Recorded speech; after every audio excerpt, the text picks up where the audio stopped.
This is The Weekly Set, an official podcast of TheTotalScreen.com.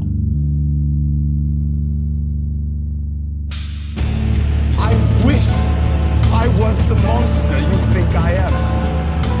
You have come here to beseech me? Can't ask for your soul. Madness can be a medicine for the modern world.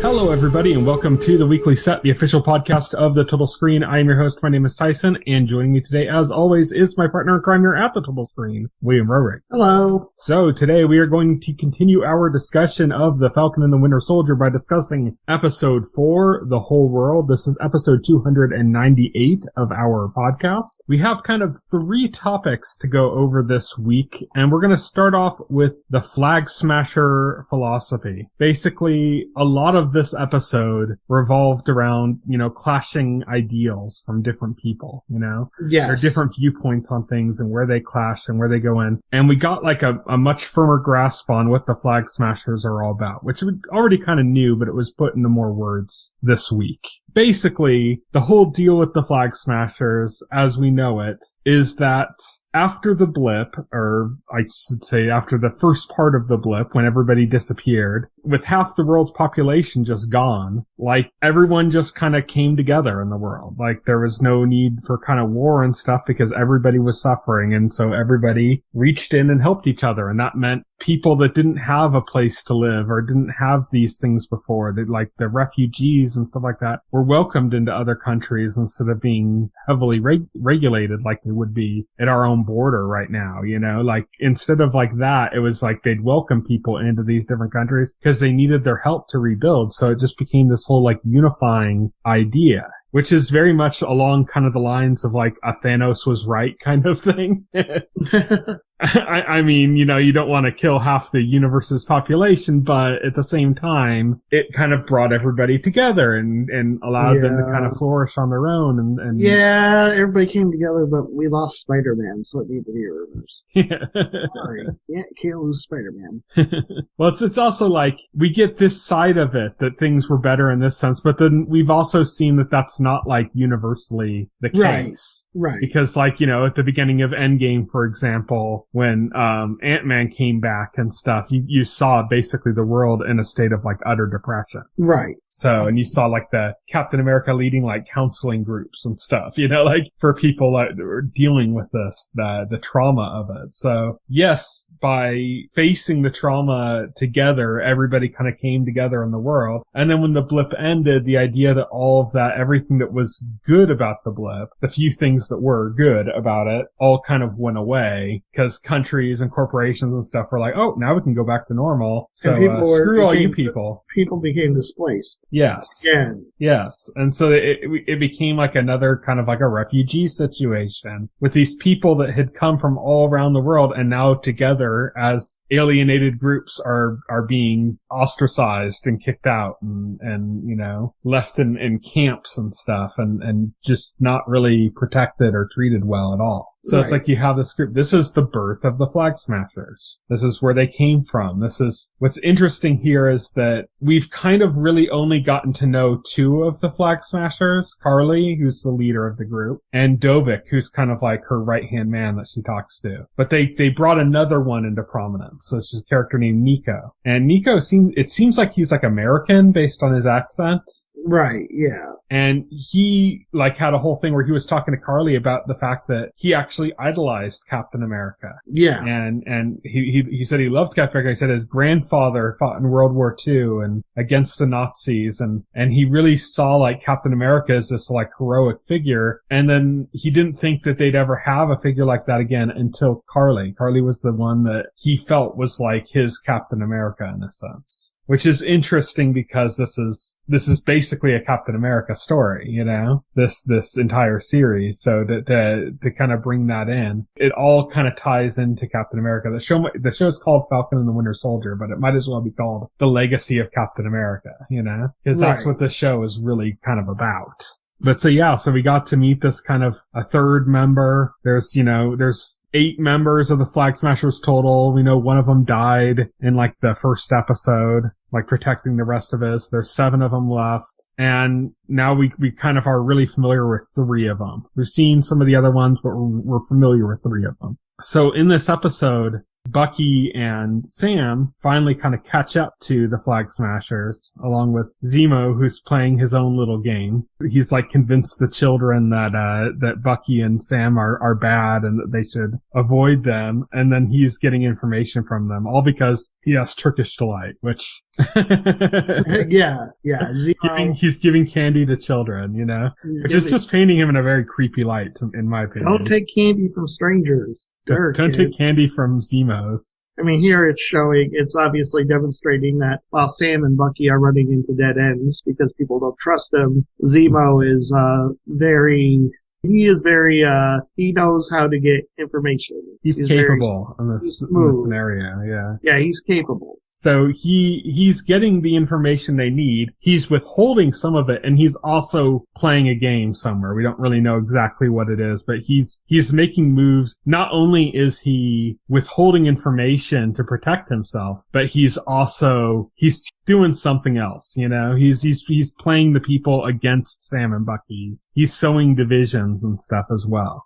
But because of what Baron Zemo knows, where like kind of the funeral is going to be held for the character Mommy Donya, who is Carly's kind of parental figure, I guess. Not her actual like mother, but like this woman that kind of became like a mother figure to her. Right. And we'd seen in I think it was in the last episode that she had passed away. Yes, that was in the last episode. And so they're having like a funeral for her, and Sam figures out this is going to be a good opportunity for them to find the Flag Smashers and talk to them. Right. So of course they get to the point Sam is of the opinion, and again this will tie in to our next major topic, but Sam is of the opinion that, Carly is just a girl, she's misguided.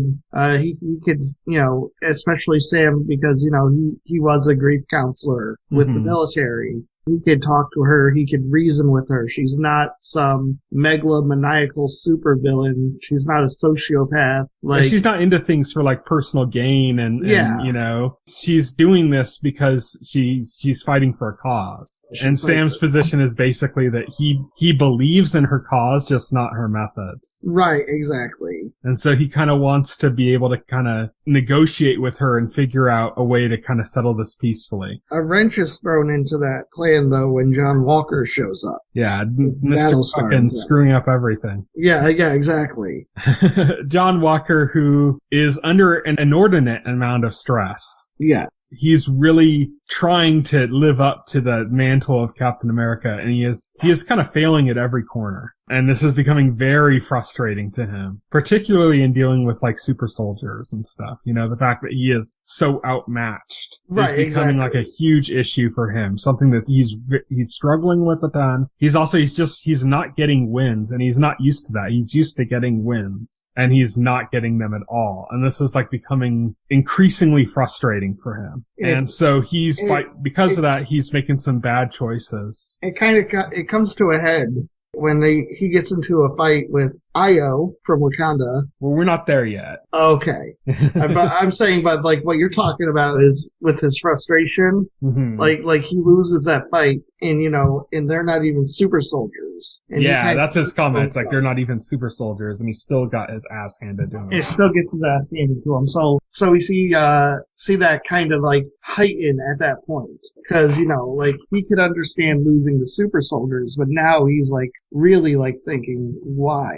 Yeah, he's just losing left and right. Yeah. And like I said, he's not used to that. He's somebody that's always kind of won, that's always come out ahead. And now he's just losing at every corner, just completely getting his ass kicked. It's humiliating. It's demoralizing. And this is something that he's like obviously putting kind of everything into, is trying to be like this new Captain America. Because to him, as he says in a conversation later on in the episode, his medals and stuff that he got, that's not necessarily a great moment in his life when he got those medals. That came from, as he described it, like the worst day of his life, you know? That the medals are like 3 reminders of the worst day of his life. Oh, there's some hints, not so subtle hints, that he and Battlestar had committed war crimes to get those medals. Yeah. Basically, they went very far, further than they should have gone, and it ended up, you know, it got a win, and that's why they got medals. And it's not something he's proud of. And that also kind of talks about the fact that he's not necessarily a bad person. He really wants the mantle of Captain America, and we knew that before, but we know now that it's because basically he's disillusioned. He's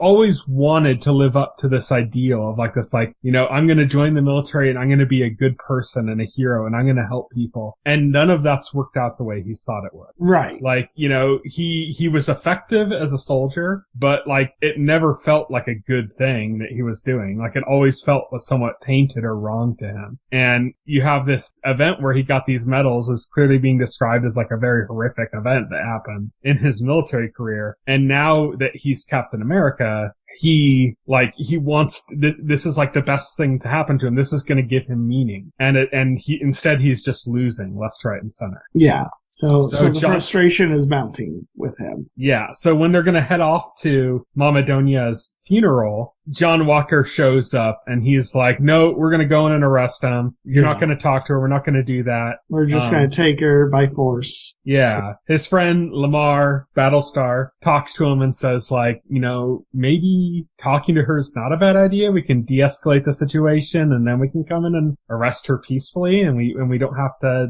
build up any more bodies. Maybe this is a good thing. Just kind of let Sam do it. And then if it doesn't work, then we can go in. And he's like, okay, I'll give you 10 minutes. Yeah. But then we're doing it my way after the 10 minutes. My way or the highway. He's like, yeah. He's like, we're doing it that way after these 10 minutes. Once you fail, we're doing it my way. Basically is the conclusion he comes up to. While Sam's talking to it, we'll get to Sam later, in him talking to her, because that's like the bigger part of this. But while he's doing that, you can just see John is getting agitated waiting. He's second guessing waiting. He's like, no, we need to go in. We need to go in now. He's like pushing hard to go in. He's really desperate for a win. Yeah. And Bucky's like, dude, it hasn't been 10 minutes yet. Cool your jets. It's like, yeah, just calm down. Yeah. And then eventually, don't you think that your friend needs backup and stuff? And yeah, he's alone in there with he's alone in there with the super soldier. Don't you think your friend needs some backup? He's like, he just wants to go in, arrest her, chalk up a win. He's just desperate for it. What he's terrified of is that she's going to get away. That she's going to run away again and he's going to miss her again. And that this will have been a wasted opportunity and another L for Team Walker. Ironically, Falcon is doing a good job of reaching her. But unfortunately, what you said, he goes in there and then what you said happened. Him barging in on her causes her to get away.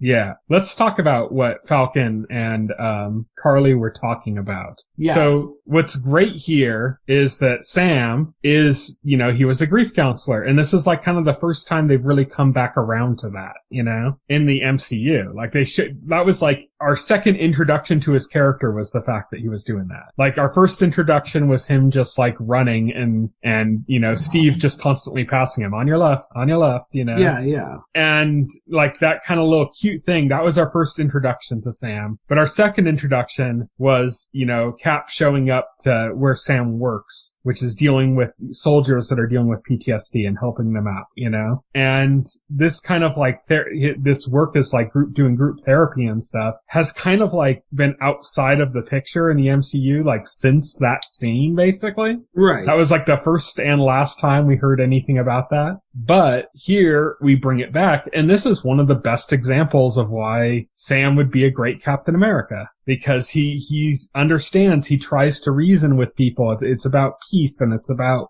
dealing with trauma and addressing that. And his way of trying to kind of communicate with people rather than fight with them is what would make him a great Captain America specifically. Where John Walker's ability to kind of just get his job done or get his task done is what makes him a great soldier. Like Captain America doesn't necessarily need to be a great soldier. And if you look back at kind of Steve's, you know, military career, Yeah. It's not necessarily of him being a great soldier, you know? I mean, yeah. He didn't really follow orders that well. No, he didn't. He may have been designed, the program he was put through may have been designed to create the perfect soldier, you know, but Steve was so much more than that.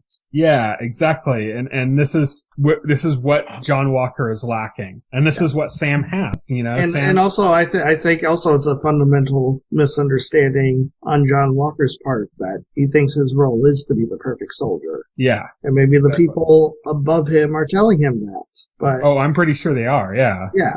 It's the real villain of the story is the government that's trying to control. Yes. Trying to introduce a new Captain America and their way of going around it. That's the real villain. It's not really a person. It's a momentum, you know?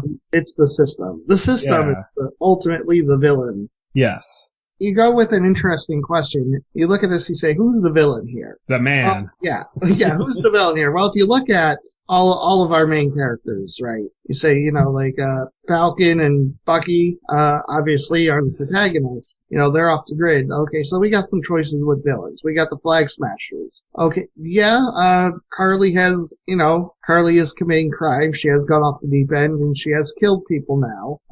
You know, very bad things. But she's also, you know, she has very sympathetic reasons for doing what she's doing, you know, and there's reasons because she was, you know, because the system betrayed her. Okay, it's the system that betrayed her. Same thing with John Walker. John Walker is trying to do the best that he can, but he's been he's been brainwashed and he's been manipulated by the system into believing in the wrong things, you know. Yeah, so it's interesting here that, you know, instead of straight up villains, we just got we just got flawed characters who could be heroes, except for, you know, what the system of the world they live in did to them. Exactly. Like, it's the system as like a force of nature is like the antagonist of the series, you know, more than anything else. And I mean, there's other figures that could be kind of representative of more true villains, the power broker, but the power broker is also kind of a symptom of the system. If you think about it, it's a person being able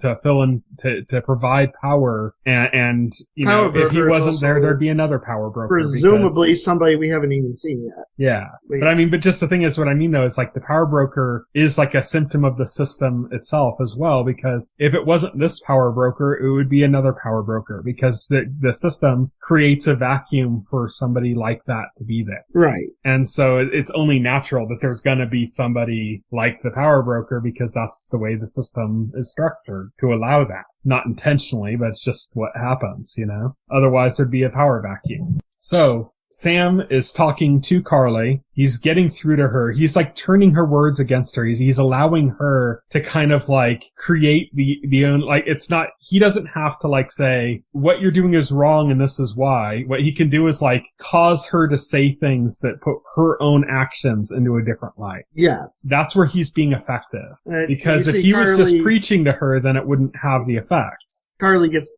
defensive too, you know, when she catches it, because, you know, like he'll talk to her, she'll say one thing, Sam will be like, aha, and she'll be like, no, you made me say that. I didn't mean it like that. Yeah. Yeah. But even so, even in her saying that, like, she's saying it because it's ringing true to her. She is seeing this, the other side of the conversation that she wasn't seeing before. So he's making significant headway with her. Right. Like, maybe it wouldn't have ever been enough to stop her, to make her not, you know, go through with her plans, but he's definitely like reached her conscience. And that's something that, you know, John Walker, like, attacking her in every way he can or whatever is never gonna accomplish, you know? So he's like reaching her. And then of course, you know, John Walker comes in and ruins everything, creates the image that it was all a trap. Yeah, you know, creates the image that, Sam was just trying to lure her into a trap, and that whole thing with John Walker barging in was planned. Which just makes Carly more of a villain now, because now she's doubling down on what she did before. Now she's not just like, we need to break the flags, but, you know, Captain America himself is like a symbol of everything that's wrong. So we need to kill Captain America now. This is where Carly comes up with the plan to basically trap John Walker and kill him, knowing that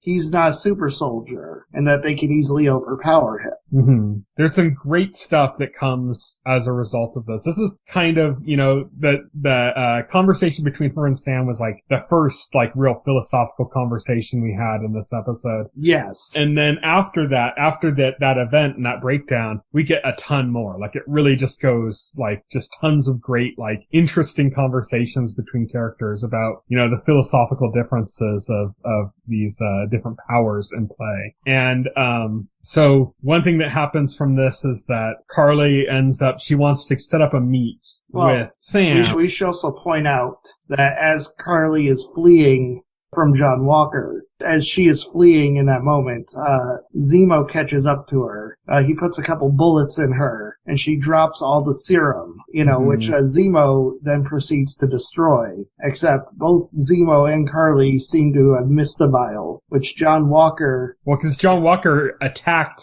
Zemo as he was... Oh, that's right, yes. As Zemo was smashing the vials, John Walker threw the shield, hit Zemo in the head, knocked him out, and he went, and in that moment, Carly escaped.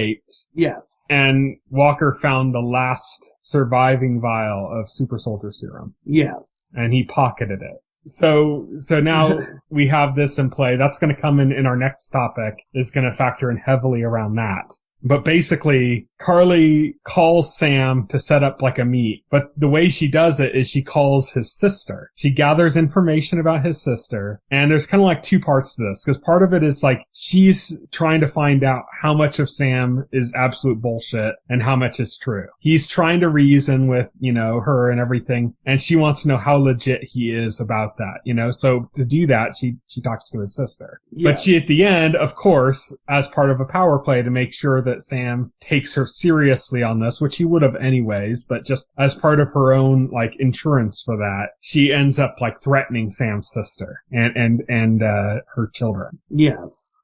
Saying like, if Sam doesn't come, or if Sam wants to play the wrong way on this, then maybe I'll have to have a conversation with you and your children instead, or something. Like it's an obvious threat. Right. In this conversation, there is a great part though where Sam's sister basically says, my country doesn't give a shit about me, so why should I care about its mascot? Right, yeah. Which is like a kind of a cool moment. That's kind of one of the things that endears Carly to Sam's sister, So after that, Sam's sister obviously calls Sam, tells him everything that happened. He's like, okay, you need to get out of there. You need to protect yourself, He's like upset that his family was threatened, but he's also level-headed. He's like, okay, we need to go in there. He goes and they have their meeting, but he quickly realizes that it's a setup. He gets a call and finds out that Walker's under attack. And yes. So they immediately go off to try to save Walker and get bombarded by the other super soldiers that are with Carly, trying to stop them from escaping, Right. And this is Carly's big trap for John Walker. Yeah. Like, where they capture Lamar and they have him tied up in this room that they're luring John into because they're going to ambush him and kill him. So what this does is this takes us out of the Flag Smasher philosophy, and it goes right into the fact that because of what John Walker did, because he's under so much pressure, and because he's freaking out and trying to do the right thing and not doing it, screwing up, because of all of his losses and mistakes that he's making, he's now like curved the path of Carly's focus. Yes. And put it directly on him. And by doing so, that kind of sets into motion an eventual tragedy that we're going to be getting to. But before that, we need to talk about what this like ends up shifting to. So the philosophy kind of starts about the whole Flag Smasher thing, but where it ends up going is to the philosophy about should we have super soldiers? Should super soldiers be a thing? I think Zemo might have the best perspective on this. Zemo has the perspective that super soldiers shouldn't be a thing because they are dangerous. He uses a word that specifically fits into it that sheds a whole different light on the idea of a super soldier, which is he says that super soldiers are by nature supremacist. Yes. That, you're creating like a power differential between one person and others, and then that one person has more power to use against others. And this comes into play not just with super soldiers, but with just the way things have been going in the series in general. It like puts a different perspective on it. Cause, there was a moment was it 2 weeks ago, I think, where Sam and Bucky were talking to John and Battlestar, and they basically said, oh, you have to follow these procedures and stuff. We don't have to follow that. We're more free to kind of do what we want to do. And that's kind of like, if you analyze that, if you think about that, that's kind of a supremacist ideal, because it's like saying, oh, we're above the law. Right. We don't have to follow law and order. So even our protagonists are kind of partaking in this behavior. They're doing it to do good things. They're not thinking of it in this negative way, but like it highlights that, like where that problem is. And this kind of goes all the way back to the Sokovia Accords and like the whole issue between like Captain America and Iron Man, Steve Rogers and Tony, about the whole idea of should we have checks on our power or not, and Captain America as a super soldier, like from an outside perspective, you could say, oh, he won't allow checks and balances over him because he thinks he's better. But what we really know Captain America's perspective is that there's something wrong in the system, and we can't trust it yet. Like you can put checks over us, but you don't have the checks over the system. So it's not balanced. It doesn't work. Right. And so he's saying for now, because that was the big thing about Civil War that I think some people missed out on Captain America's perspective, was it was never like, I'll never trust somebody else. I'll never trust oversight. It was, our hands are the safest place for the power at this point. But this is something that's continuing on with, even Sam and Bucky's behavior, as I mentioned. But also there's other things that play into this. You'd mentioned, Ayo from, Wakanda. And her showing up, and the moment she had that fight with John Walker, where something important related to that happened here as well, where it's not just super soldiers, but Ayo, is challenged on her, John challenges Ayo on Wakanda's jurisdiction, says, you don't have the jurisdiction for this. And Ayo says, our jurisdiction is wherever we are. Right. And again, that's an issue of being... Wakanda doesn't give a shit about jurisdiction. Yeah, that's a supremacist belief. That's a we're above the law idea. And this is again, the problem that goes back to, even though they're not super soldiers, this is the same problem that Zemo is addressing, that super soldiers represent, is the idea of supremacy, the idea that somebody can be above the law because they have more power than others, like an inherent power that's not earned, that's not elected. It's just they have it, and how that is unfair. And basically his perception is that any super soldier is a supremacist, and the very idea of super soldiers is what's wrong. Right. It doesn't matter how good. And they say well, Steve Rogers was great, and he's all, well, has there ever been another Steve Rogers? Steve Rogers was made in the 40s, into a super soldier. There's never been another like him, and that tells you that something's wrong. As we're gonna see, John Walker's kind of making Zemo's case for him. Yeah. Well, John Walker, we know, has the super soldier serum now. He hasn't taken it, but he has it. He has it on his person. And he ends up having another philosophy conversation about what makes a super soldier. And we've already addressed this conversation in one context, which is just that, talking about the fact that his medals were not necessarily earned by him being heroic, but were earned by him being a soldier and getting the job done. And how that could very possibly be even as bad as a war crime. But he and Battlestar are talking about that situation. They're talking about how they're just been getting their asses kicked left and right by super soldiers and the soldiers from Wakanda, and everybody they're just getting their asses kicked, and how frustrating it is. And they're talking about that. And at one point, John asks Battlestar, he says, if you had the serum, would you take it? And, Lamar, Battlestar, says, in a second, just immediately, yes. And he brings up the same thing that was brought up by by Erskine in the first Captain America movie, which is that the super soldier serum just amplifies who you are. If you're bad, then it amplifies the bad. If you're good, then it amplifies the good. And he shows on two hands. He says, Carly, Steve Rogers is like the two kind of counter examples. One became a terrorist, one became Captain America. And it shows you like how if you have these different perspectives on people, what would happen? And John asks, well, what about me? Where do I fit into this equation? And Battlestar says, well, you won 3 medals. You constantly make the right choices in battle. You're a proven hero, like this stuff. And this is like all playing into the dilemma that's going through John Walker's mind. And this is also why John Walker is not a straight up villain. As bad as he is, as much as we want to hate him, as much as we want to do it, he's trying to do the right thing. He's like always been trying to do the right thing. He's just failing. He's making mistakes. Right, exactly. So all of these things are going on, and then we get to the point at which you mentioned where Carly's group is going after John Walker, and Lamar is abducted, and John Walker is under attack, and we finally get confirmation that indeed John Walker has taken the super soldier serum. Now it's arguable about when he took it. Right, personally, I think it happens between his discussion with Lamar and when we see him when Lamar is captured. It happens sometime between that. You could argue that when he's talking to Lamar about it, he's already taken it. I've seen that argued that he'd already taken it at that point. I've seen it argued that he took it before he was under attack.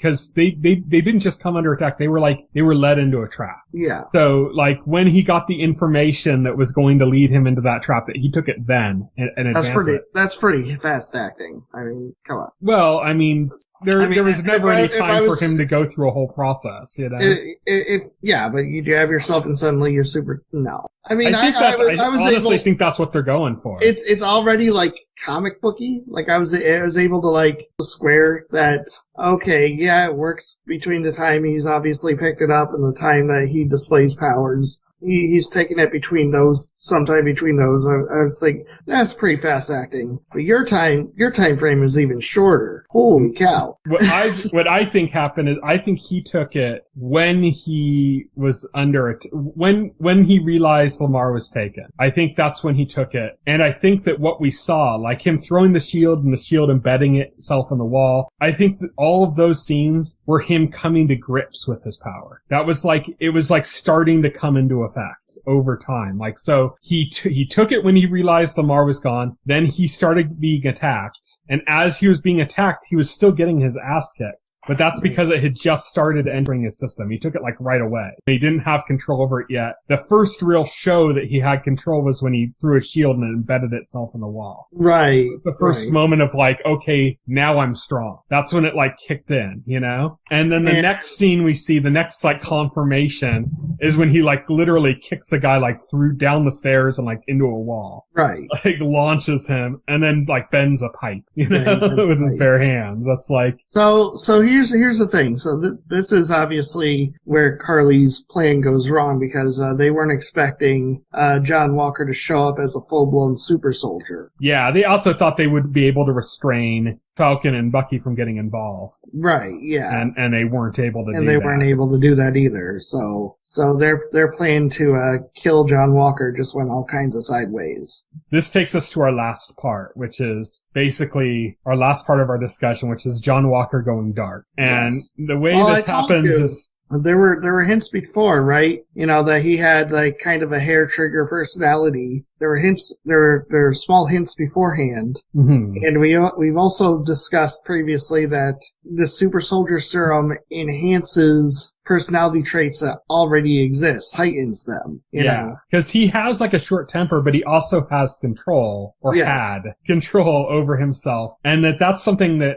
I had mentioned in the last podcast that I thought was going to happen. I'm like, dude, we saw the guy spit in his face and he snapped and said, you know who I am? Do you know who I am? And then he calmed himself. Yes. He went I'm snapping. I need to calm. I need to center myself. If that's a trait that's at the center of who he is, and he's able able to resist it because he's, well trained, then what happens when the super soldier serum enhances all of these traits of yours, as Erskine has said? And what happens when something dramatic, something way more dramatic than getting spit in the face, happens while he's jacked up on the serum? Yeah. How much control does he lose? Like, is he able to rein it in, or is he too far gone at that point? Because the super soldier serum has enhanced that part of him. And that's what ends up happening. So John Walker and Bucky, I don't think Bucky's there yet. John Walker and Falcon and Battlestar, they all kind of end up in the same place, and they're all kind of fighting Carly's group. And, John Walker's like powered now. Falcon's got his suit, and he knows how to use it to fight really well. He uses like the jets on his back for like momentum. So he can hang with super soldiers by using momentum and stuff. I like how he gets one of them off of him by just engaging the thrusters in that guy's face. Yeah, he knows how to use those things to basically make himself a super soldier mechanically, in a sense, Yes.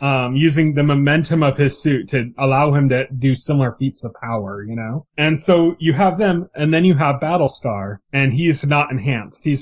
So it's basically you have all these people fighting at like full potential, and then you have this one guy that's just normal in there, and he's still getting in the fray. And he gets hit with which I'm sure Carly's the one that hits him. I'm sure he jumps in her mind. Well, he jumps in front of a hit that was meant for John. That was going to land on John, except Battlestar jumps in the way and he takes the hit. Unfortunately for Battlestar, he not only takes the hit, he gets knocked straight into a pole, a pillar, and it snaps his neck. Yeah. See, that's the thing, is he's not enhanced. Right. He shouldn't be in this fight. Everyone's fighting without any restraint at this point. They're all fighting because they're super soldiers at full strength. None of them are pulling their punches. As a result, the one person that is not enhanced or in some other way enabled to be strong like Falcon is with his suit, he dies. Yes. That's what happens, That's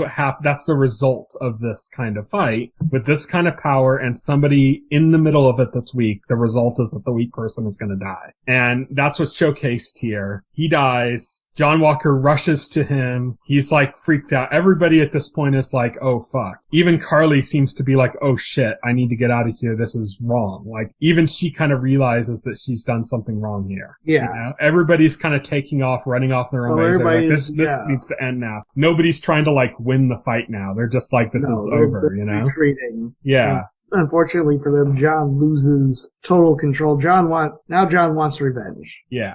It's not about capturing. It's not about even doing his job. He's just full of rage, and he's looking for revenge now. He's got all this power now, and he's almost toying with it. Like he starts chasing down, Carly's gone, but he starts chasing down Nico, who is the member that we had just gotten to know in this episode from the group. It's basically the one he can catch up to, right? Yeah. It's whoever he can get at this point. But thematically, it's interesting because this is the character that talked about idolizing Captain America. Yes, yeah. And the fact that he saw Carly as like the next, not of the mantle of Captain America, but the next time he saw somebody that he could believe in the way he believed in Captain America. And so you have this figure who had just talked about this previously in another scene. Talked about how his grandfather fought the Nazis, in World War II and stuff. And he is being basically toyed with by John Walker as John Walker's like slowly approaching him. He's using the shield to like knock him down. He's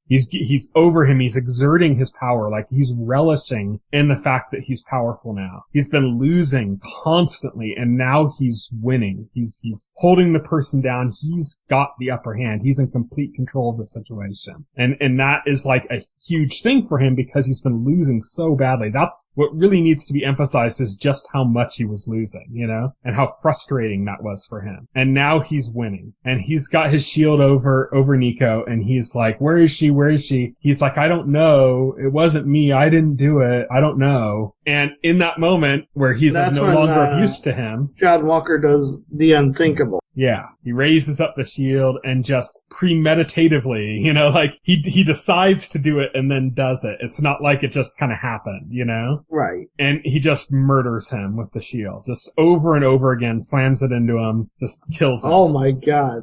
This is like the craziest moment. One of the craziest moments in the entire MCU. Yeah. I don't think you've ever seen anything like this in the MCU proper. Especially with somebody who's supposed to be Captain America, right? Mm-hmm. So you get one of like the most powerful scenes is just he's just standing there. Everybody is like watching him, you know, in astonishment. He did this in public. Like people were filming this on their phones, you know. Yeah, this is in public. People are taking pictures, filming with their phones, and he's standing there holding the shield, you know, Captain America's shield, covered in blood.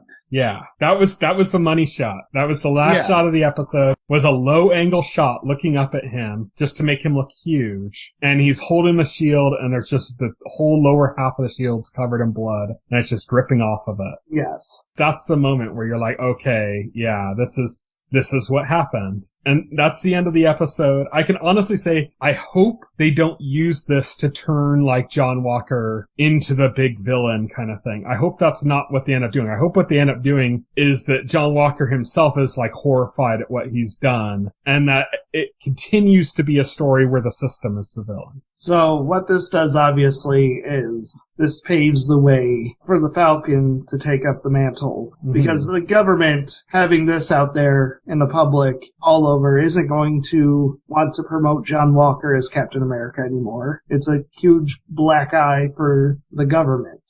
So I see John Walker getting fired sometime in the near future, and then Falcon finds his path to it. But it's still not clear. It's still not a clear path at this point. But it's clear that John Walker's days as Captain America officially are numbered at this point. I think the best way for it to happen would be if John Walker himself just abandons the shield. Right. I think that, like, storyline-wise, that would be the best way for that to happen. Would be for, in that moment, in that exact same moment where he's standing there with the shield covered in blood, is that he takes a moment, he takes it in, and he, like, drops the shield and walks away, you know? And then it becomes like, okay, and it sounds weird, like I'm trying to like kind of give more humanity to John Walker and stuff. But my reason is that, like I said, the real villain of the story is the system. And I think it needs to continue to be the system. And I think if they turn, you know, John Walker into like a mustache twirling villain, you know, like a just straight up like cartoonish villain, instead of somebody who just completely lost control of themselves, you know? I think if you do that, you lose that sense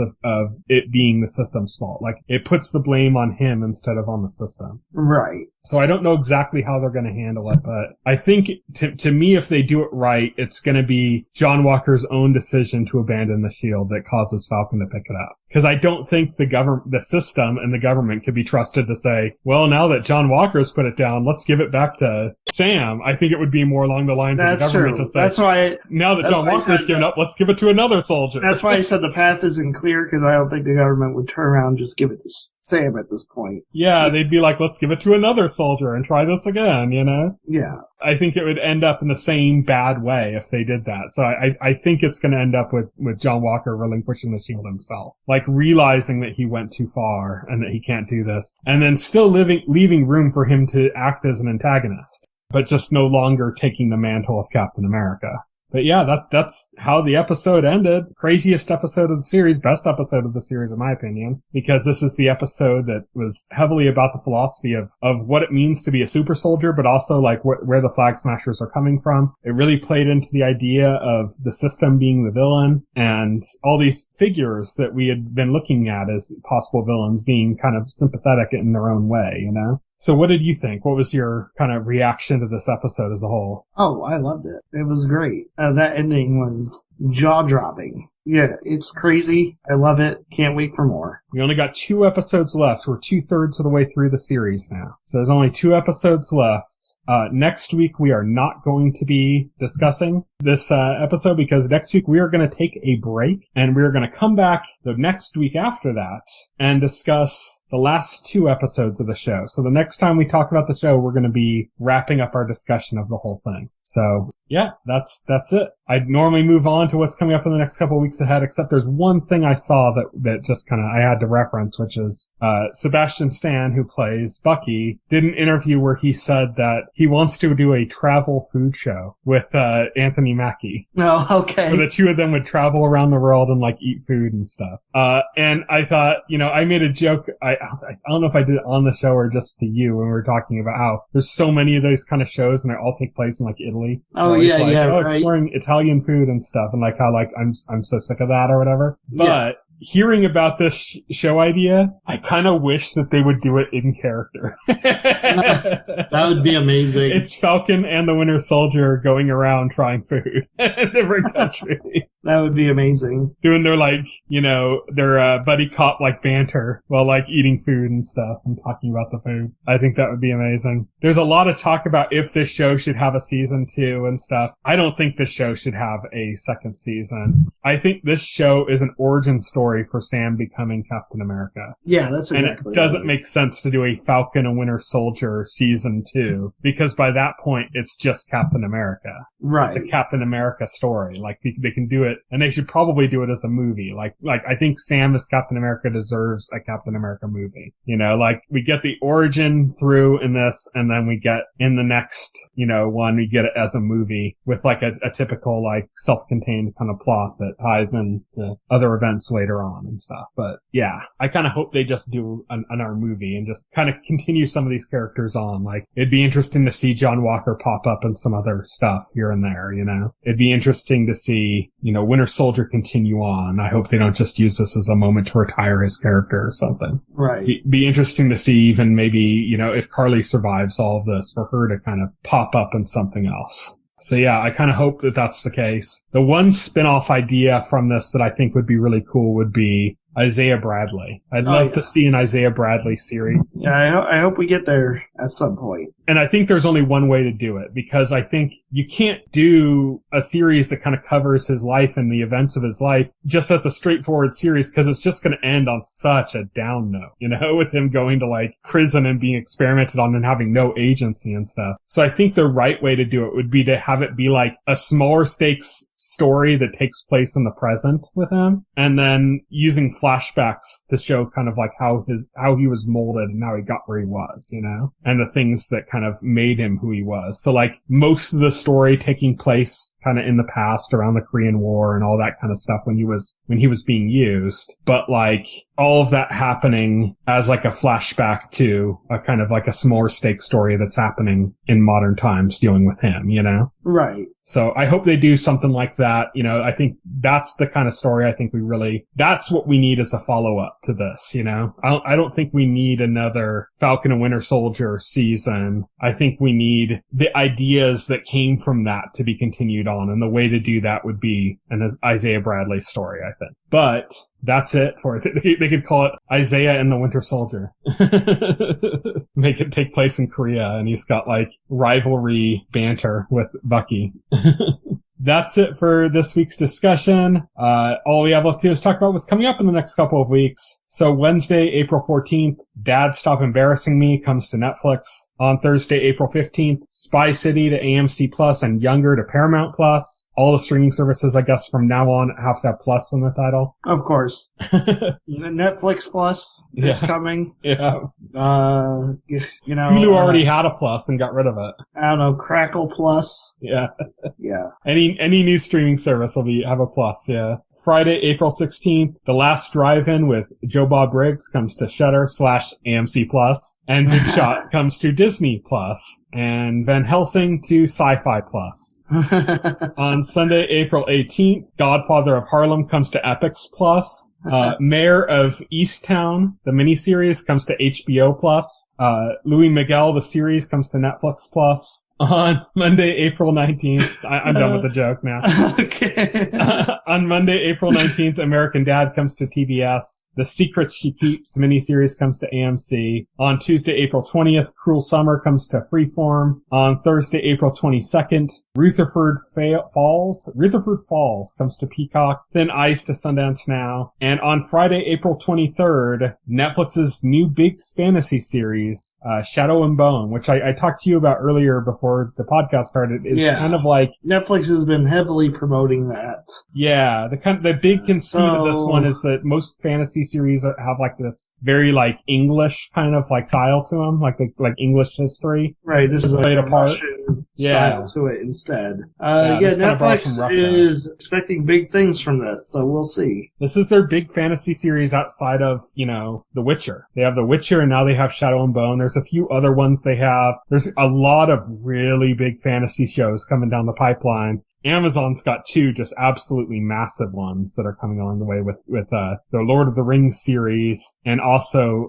The Wheel of Time, which is just like a really beloved book series that they're adapting. So there's a lot of like big fantasy series coming, but Netflix's big two were going to be Witcher and Shadow and Bone. And so Witcher's already obviously been out. Shadow and Bone is their next one. So we'll have to see if that holds up, if it ends up being any good. But that's it. As I said before, next week we're taking a break. Week after that, we're going to conclude our coverage of Falcon and the Winter Soldier by talking about the last two episodes of the series. And that will be the penultimate episode of our podcast. Don't worry though, we will be returning with another podcast. We're going to take a break next week. We got 2 more episodes after that of this podcast. Then we're going to take, a month or so off to kind of iron out all the details of our next format for our next show. And then we'll be back with our new podcast. If you're, on this, if you're subscribed to this podcast through like an RSS feed or through something, it'll just continue on through that. It'll just have a new name and stuff. It'll start over at episode 1 and have a new name, but the structure is going to be a little bit different and stuff. Well, we're going to play around with it a little bit. If you're listening to the podcast, when we do that and you like certain parts or don't like certain parts, reach out to us and let us know, what works for you and what doesn't. And we're just going to be kind of shaping it as we go along and figuring out kind of the format that works best for it. But that's it. So you can follow me on Twitter. I'm at Tyson Gifford. You can follow Will. He is at Voxel Hero. You can check out our Facebook page and our YouTube channel, as well as our site, thetotalscreen.com. You can subscribe to this podcast through any major podcast client like Apple Podcast or Pocket Cast. And the entire backlog of our podcast is available on our YouTube channel. Thank you everybody for listening. Good night. Good night. If you would like to reach out to us and make a comment, send an email to contact@thetotalscreen.com. Stay tuned to The Total Screen for the very best in genre television.